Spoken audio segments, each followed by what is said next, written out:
रक्षा की, और वह आज हमारे बीच में मुख्य अतिथि के रूप में आए हैं। तो अभी इन्होंने जाना है, तो एक बार जोरदार तालियों से एक बार पूरी टीम का स्वागत, अभिनंदन। इन्हीं के साथ में हमारे गांव छारा की पंचायत, देखो पंचायत का एक विशेष रोल होता है बच्चों को सक्सेस करने में और सुविधाएं देने में। पंचायत का एक विशेष रोल है, तो पूरी पंचायत का भी भाई जोरदार तालियों के साथ एक बार स्वागत, अभिनंदन। आज स्वतंत्रता दिवस है। स्वतंत्रता का मतलब सौ जमाम तंत्र, अपना तंत्र, अपना राज्य, यह स्वतंत्रता का शाब्दिक अर्थ है। आप एक बार विचार करो, क्या है यह स्वतंत्रता? अगर आपने शिक्षा नहीं ली, अगर आप शिक्षित नहीं हो, अनपढ़ हो, तो यह क्या स्वतंत्रता रह पाएगी? नहीं रह पाएगी। यदि आप शिक्षित नहीं हो, अनपढ़ हो, अगर आप शिक्षा नहीं लोगे तो स्वतंत्रता नहीं है। आजाद आप तब रह पाओगे जब आप शिक्षित होगे। जिस प्रकार से आजकल वो समय जा चुका है, चाहे कुश्ती की बात हो, चाहे कोई से भी खेल की बात हो, उसमें दिमाग की जरूरत होती है, दिमाग की, बुद्धि की।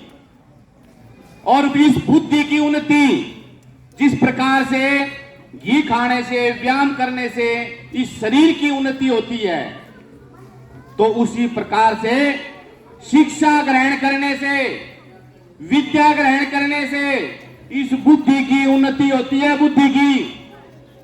और इस बुद्धि की उन्नति होगी तब आप ठीक ठीक निर्णय कर पाओगे।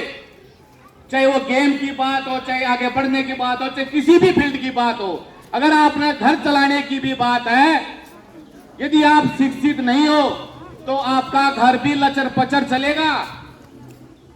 मेरी इस बात की गांठ बांध लो, बिना शिक्षा के बिना कुछ भी संभव नहीं है। दूसरी बात, शिक्षा के साथ साथ अनुशासन भी बहुत जरूरी है। जिस प्रकार से आपका मोबाइल व्यवस्थित है, फोन आता है, कटता है, मीनू निकलता है, बताओ व्यवस्थित है या नहीं है? व्यवस्थित है। कोई भी व्यवस्थित चीज आप लोगों को बढ़िया लगती है।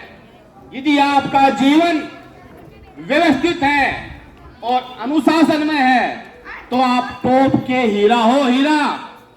अगर आपका जीवन जिस प्रकार मोबाइल अव्यवस्थित हो जाए, मीनू कहीं से खुले, कटना कहीं से हो जाए, उसी प्रकार से आपका जीवन अव्यवस्थित बन जाएगा। मेरी दो बातों को गांठ बांध लो, शिक्षा और अनुशासन, यह बहुत ज्यादा जरूरी है।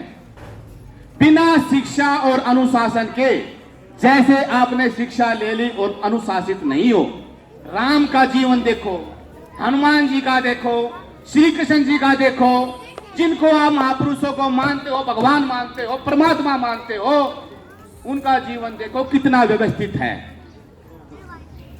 उतना ही व्यवस्थित बनाने की अपनी कोशिश करो, उतना ही व्यवस्थित। झांसी की रानी मानते हो या नहीं मानते हो? कोई आसमान से थोड़ी टपकी थी। आप में से ही अनुशासित रह करके, शिक्षा रह करके, देश प्रेम की भावना लेकर के वह झांसी की रानी बनी थी। तो ज्यादा लंबा समय नहीं, गांठ बांध लो, चाहे कैसा भी समय हो। घर की परिस्थितियां ठीक नहीं है, पिताजी ड्रिंक करते हैं, ये है, फिर भिन्न बातें हैं, उनको देख करके शिक्षा को मत रोको। तुम्हारे पास मेन ताकत शिक्षा है, शिक्षा है बेटा। तुम्हारे पास मेन ताकत क्या है? शिक्षा है। उसको किसी भी परिस्थिति में मत छोड़ो। टीचर कम आता है, टीचर कम पढ़ाता है, भिन्न बातें, उसको बहाना मत बढ़ाओ। लिखने पढ़ने के लिए तो जंगल में भी, एकांत में भी बहुत सारे तरीके। आजकल तो कंप्यूटर का युग है, बहुत सारे आपके पास विकल्प हैं, बहुत सारे विकल्प हैं, लेकिन आपको कोई रोकने वाला नहीं है फिर। लेकिन मन 70 बहाने ढूंढता है। अगर आपने बहाने ढूंढ लिए ये बात है तो आप नहीं पढ़ पाओगे, और इन बहानों को काटते हुए आगे बढ़ जाओ। मैं कहता हूं कामयाबी आपके पास है। अंत में ज्यादा लंबा नहीं, मेरा उद्देश्य आपको एक मैसेज देना था। मेरे गांव के बालक, मेरे स्कूल के बच्चे अच्छे पढ़ लिख करके आगे बढ़ें, और मैं स्कूल का स्टाफ का भी भाई धन्यवाद देना चाहूँगा। बहुत बढ़िया स्कूल है, और सारा स्टाफ मैं शुरू से देखता आ रहा हूँ, लगभग 7 साल से तो मैं देख रहा हूँ। इतना कोऑपरेटिव, इतना मेहनती स्टाफ है। इस स्टाफ का भी आप उपयोग लो, सदुपयोग लो, उपयोग नहीं सदुपयोग लो, समझे बेटा? स्टाफ का पूरा सदुपयोग लो, और उनसे अच्छाइयां लो।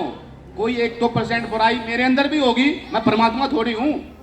अगर है उसको गुण, अच्छाइयां ग्रहण करो बेटा।